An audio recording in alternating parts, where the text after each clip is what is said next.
الاضحیٰ آ رہی, اللہ کی مان کے چلو, اللہ کا حکم ہے قربانی کرو, اللہ کے حکم ہے. اگر ایک آدمی 1 کروڑ روپے صدقہ کر دے, 1 کروڑ روپے صدقہ کر دے اور ایک قربانی نہ کرے, ایک جانور ذبح نہ کرے, 15-20 ہزار کا بھی کچھ چھوٹا موٹا بکرا آ ہی جاتا ہے نا, تو 15-20 ہزار 25 ہزار کا اس نے دمبا ذبح نہیں کیا اور 1 کروڑ روپے صدقہ کر دیا, نہیں تو چاہے 10 کروڑ صدقہ کر دے, ہاں یہ قربانی قبول نہیں, یہ تو نافرمان ہے, اللہ کے ہاں گناہ گار ہے, اللہ کو تیرے پیسوں کی ضرورت نہیں ہے, ہاں اللہ کو تیرے پیسے کی ضرورت نہیں, حکم پورا کرو, آج کا حکم ہے قربانی کرو, آج کا حکم ہے قربانی کرو, اللہ کے نام پر خون بہاؤ.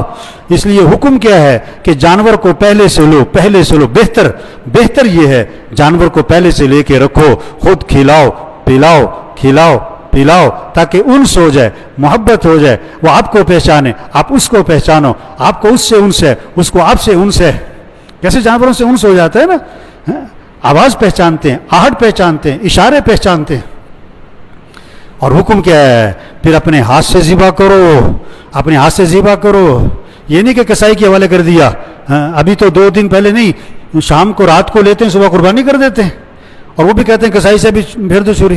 بہت سارے تو کھڑے بھی نہیں ہوتے پاس کہ نہیں ہم سے خون نہیں دیکھا جاتا. نہیں, مسلمان بزدل نہیں ہوتا, مسلمان ڈرپوک نہیں ہوتا ہے.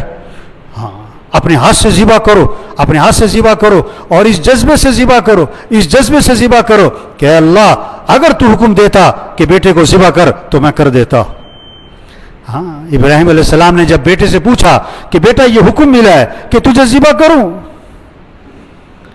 تو بیٹے کا جواب سنو. بیٹا آگے سے کیا کہہ رہا ہے, یا ابت فعل ما تؤمر ستجدنی انشاء اللہ من الصابرین. اے میرے والد, آپ کو جو حکم ملا ہے آپ کر گزریں, آپ انشاءاللہ مجھے صبر کرنے والوں میں سے پائیں گے. آپ انشاءاللہ مجھے صبر کرنے والوں میں سے پائیں گے. میں تیار ہوں. کس کے لیے؟ ذبح ہونے کے لیے تیار ہوں. ہاں, اور بیٹا ابا سے کہہ رہا ہے کہ ابا ذرا آنکھوں پہ پٹی باندھ لیں. ہاں, آنکھوں پہ پٹی باندھ دیں تاکہ آنکھیں مل نہ جائیں, چاہ دونوں کی چھری چلانا مشکل نہ ہو جائے. میرے پاؤں باندھ دیں, تڑپوں گا, خون کے چھینٹے آپ کے کپڑوں پہ پڑیں گے, ماں دیکھے گی تو دکھ ہوگا. ہاں, یہ جذبہ جو اسماعیل علیہ السلام میں آیا, یہ باپ کی تربیت نہیں. باپ تو چھوڑ کے چلے گئے تھے, اسماعیل علیہ السلام ماں کے پاس رہے تھے. یہ حاجر علیہ السلام کی تربیت ہے کہ بیٹے کے اندر یہ جذبہ ہے. اس لیے کہتے ہیں سب سے پہلا مدرسہ گھر اور ماں کی گود ہے. سب سے پہلا مدرسہ گھر ہے, ماں کی گود ہے. یہ مائیں تربیت کر سکتی ہیں, مائیں ذہن بنا سکتی ہیں. ہاں, مائیں بچوں کو نیک بنائیں. اب اسماعیل علیہ السلام کا یہ جذبہ کہ اے میرے والد جو حکم ملا کر گزرے ہیں میں تیار ہوں, یہ حاجر علیہ السلام کی تربیت ہے. اسماعیل علیہ السلام بھی تیار بیٹے کو ذبح کرنے کے لیے. بیٹا اسماعیل علیہ السلام وہ بھی تیار. اور حاجر علیہ السلام کو جب پتہ لگا, شیطان نے کہا نا پتہ کہاں لے کے جا رہے ہیں کہ ذبح کرنے, کہ یہ کیسے ہو سکتا ہے باپ بیٹے کو ذبح کرے, کہ اللہ کا حکم ہے.